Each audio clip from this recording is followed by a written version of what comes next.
Yeah, so not only should we limit ourselves from passing comments about others, but we should also try and converse with people who you might think will have low self-esteem, because sometimes we just want to be popular kids, and so we True. hang out with people who talk a lot. I personally have gone through that back when I was in seventh grade. I just wanted to be with people who are, popularly known, who talk a lot. And then I realized after a major turn of events in my life that you should not go behind people who don't pay attention to you. Rather, you should go with people who really love you and I know. really care about you. And I did have people like that in my life, but I kept ignoring them and went to other people because I thought what I think about others is what is more important than what you know. No. How much I love others is important than how much others love me. Yeah, that's what I wanted to say. I mean, I believe that's when you kind of get hurt because you go behind Exactly. popularity and you get no attention. But when you get attention is when you're with your Expectations. friends. Exactly. And they are the only ones who can make you feel complete and whole. They won't care about anybody. And that's also very important for self esteem. Again, coming back to the topic, you deciding your group of friends, the people who influence you, is very important. You got to filter out the people who might affect you. I know. And when you go with people who you think are amazing, they might hurt you invariably. But when you go with I know. people who love you, they will ensure that they tell you your problems, but they won't hurt you because I they mean, know that they if I will hurt her, hurt she's going to feel you. bad. They will hurt you, but the hurt is different. I mean, Exactly. it's something that will go away.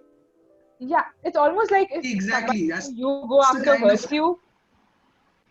Yeah, when somebody you go behind hurts you, it stays in you. It impacts you a lot. But when somebody who loves you hurts you, you know that they deserve to hurt you. I Okay, know. yeah, Yeah. they are my friend and they deserve to no. give their comments Not on me. deserve, as in they can. They have the Yeah, freedom. the rights. Yeah, exactly. And you know that they aren't saying that to hurt you. Yeah, Exactly. You get that's hurt because of yeah. your own ego. See, That's that's it. the thing. You get yeah, Another exactly. fact. Another fact. Go ahead, Venkat. Another factor about comments is, if it comes from a person who you love and who loves you back, it can actually have an impact on you. It can bring a positive change in you. Like I said Or before, negative.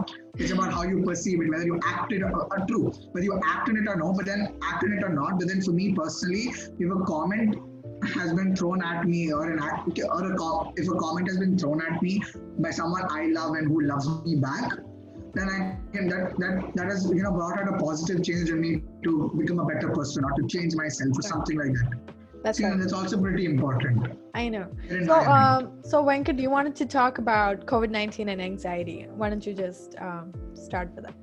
Yeah. So I probably thought I'd start off with anxiety in general. So adding on to what Rochelle said, that how low self-esteem is pretty important.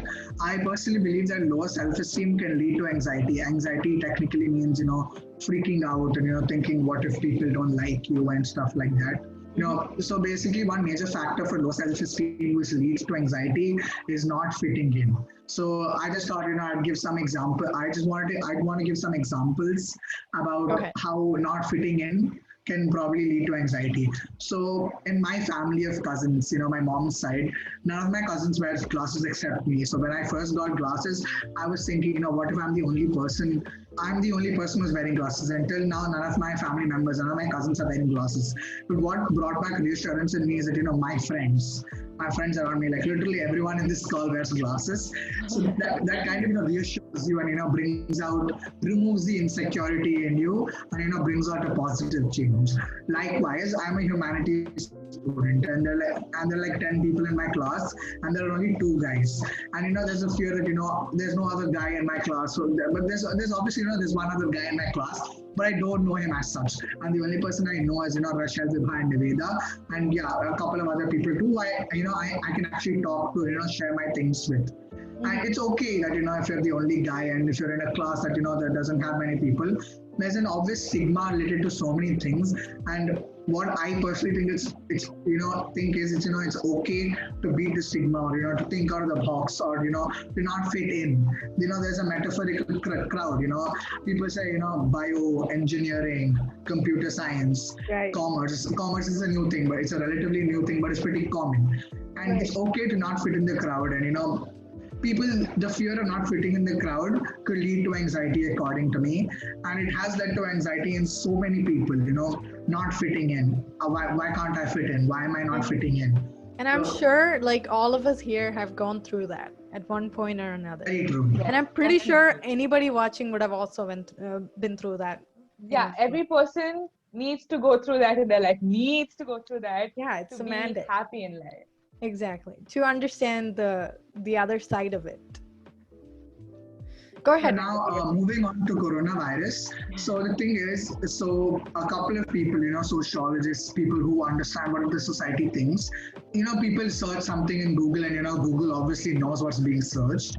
So people analyze Google searches. It's called Google Trends to understand what people are going through, what people are searching for. And apparently, during the lockdown, there has been an increase in the search for panic attack, anxiety, palpitations, and searches relating to that. So a major effect that the coronavirus has had on people is in its mental health. People are starting to feel anxious. People are starting to feel unloved. People are starting to feel, they don't fit in.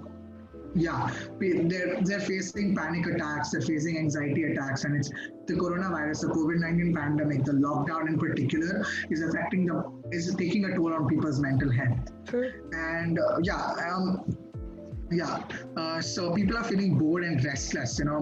Boredom leads to restlessness. People keep tapping their feet, clapping their hands, snapping their fingers, cracking their knuckles, etc., which is basically restlessness, and this restlessness leads to anxiety.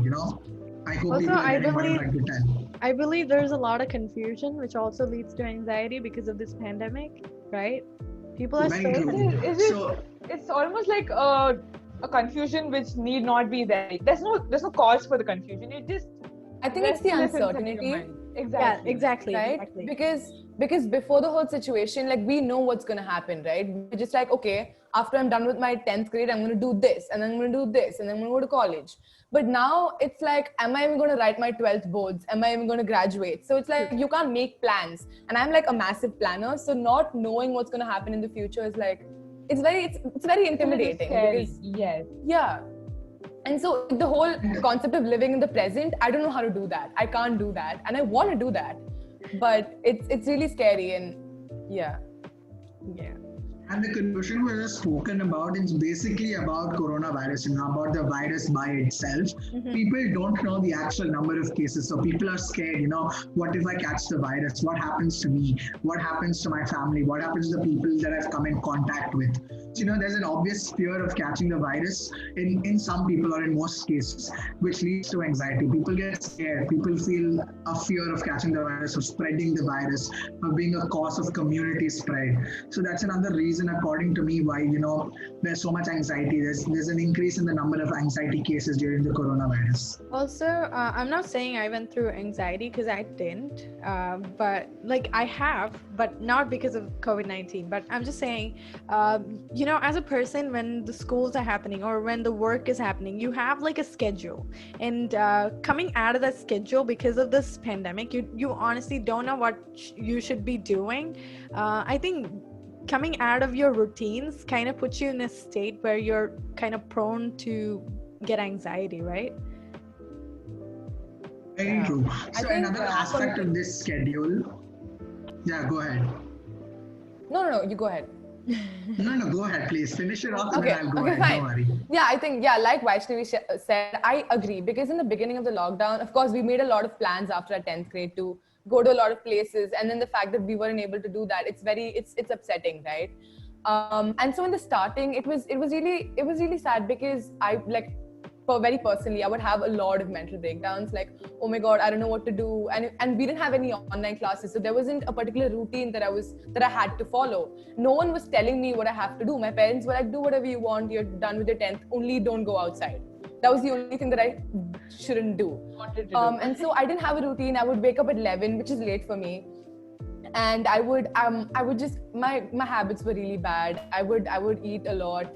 And I would just sit and watch stuff on Netflix, and I would have no physical activity. So now I do, but as the months have gone by, it's been like 6 months. It's unbelievable, but yeah, it's been 6 months, and I've gotten used to the routine. Like, I wake up pretty early now when I do exercise and all that, and so I think eventually people will get used to it. it's a starting problem Yeah. that, oh my god, like for 16 years this is what I've been doing, and now what am I supposed to do? It's so different. Yeah. Being taken out of that kind of As- shuts you out. Yeah. go ahead. So another aspect of this schedule is, interaction. I mean, most of us just finished our 10th boards, and we had such high plans, and we were high spirited and planned out so many things. We wanted to go out, we wanted to party, we wanted to eat, we wanted to take selfies, listen to songs, dance. But that has just been snatched from us in one way or the other. And there's during the pandemic, during the lockdown, we don't have face-to-face interactions. I mean, Zoom calls don't really count as face-to-face interactions, do they? People takes interactions as going to school, going to offices, going to universities or colleges, which is not there for us anymore. And that's a major aspect of anxiety. People crave for affection, interaction, socialization. And when I was talking to all of you guys before, what I actually realized was when we were actually going to school, literally going to school, I have to say that it's when I say going to school, it could also mean online classes. Just like I'm just saying this as a tip. Going to school could mean online classes or literally going to school. So when we were literally going to school, so when we were literally going to school, there would have been days where we were too lazy to step out of the bed, to go to school, to meet the teachers, to meet our friends. Right now we're craving to go to school when we've been given the opportunity. We haven't gone to school in like so many months. Like it's 6 months. We haven't gone. It's been 6 months since we haven't gone to school, and we're craving to go to school. When there was a point, where we never even wanted to go to school. So it's just such a paradox or such a contradiction in people's opinions and people's way of behaving, mannerisms and stuff. So that's another reason why anxiety increases. When you're deprived of something, you crave it even more. I know. Exactly. You realize the value of something only when you don't have it. So when we're snatched of our favorite toy when we were a kid, we don't usually, when there's a toy at home, we don't play with it usually. When it's taken away from us, we actually value it, It's something like that, Sometimes we have modes where, we don't even want to socialize or interact with people. But then right now we're craving for it. So that's another cause for anxiety, It brings fear into people. People become anxious. People tend to, palpitate. And it's actually very concerning. To see so many people suffer from something like this. I just wanted to bring our attention back to what Venkat said before in the beginning. You said that Google Trends are showing panic attacks, anxiety, and all of that in the most searched terms. Yeah. So I believe some businesses are kind of misusing it, and people are again falling into the consequences of having more mental problems because they trust something, and that doesn't really work. Like, I don't want to pinpoint at a certain thing, but I believe there's a lot of that going on, especially these days, right? If I can add on, like you can see how many number of people keep discussing about how 5G caused this entire coronavirus, and then so many other reasons politicians are doing this. Maybe it's true, but then look at the root cause. Look at what is important here. That is not important. Sitting at home and arguing about how 5G is going to affect you, and sitting and arguing about how Chinese president is terrible, all this is not going to help you in life. All you got to worry about is the precautions you got to take and how coronavirus is going to kill you. So be cautious about that and be safe. And I've seen so many people sitting and arguing for hours together. These people are spamming us. There's nothing called coronavirus. Coronavirus doesn't exist. They're just doing this for something else. Don't come up with theories like that. Exactly. Okay, people are dying out there. I know. I think people do it, especially in social media, which Nivedha was gonna talk about. I feel like it is mostly for being viral, being like for the popularity and attention, right? People are trying to put like others at stake, like others. There are like very popular people, like famous people who have a fan base that really trusts them and trust whatever they say, and when they say something which is not true, they don't do their research and then they just blab it out. They don't realize how much of an impact it has, right, on the society.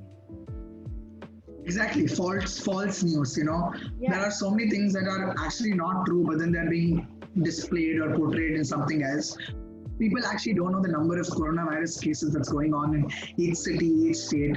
There are so many rumors that are coming up which should not be there in the first place, because of these rumors, so many people are being affected. So many people's mental state is going for a toss, and it's important to make sure that we're there for each other. We're giving a helping hand. So basically, obviously there are two ways to tackle anxiety, palpitations, panic attacks. One is a pretty obvious route, going to the doctor, going to the counselor, psychiatrist, getting Just medications hard and these stuff. days. But there's the other, which is very hard these days. Exactly. You can't go to the doctor to get prescriptions because, due to the obvious, due to the very, very obvious coronavirus. And then there's another method where, we be there for each other. If one of us is facing a panic attack or an anxiety attack, what's one very, very good thing that you can do right now is being there for each other. So, that's pretty important, being humane, showing our humanity. That's pretty important.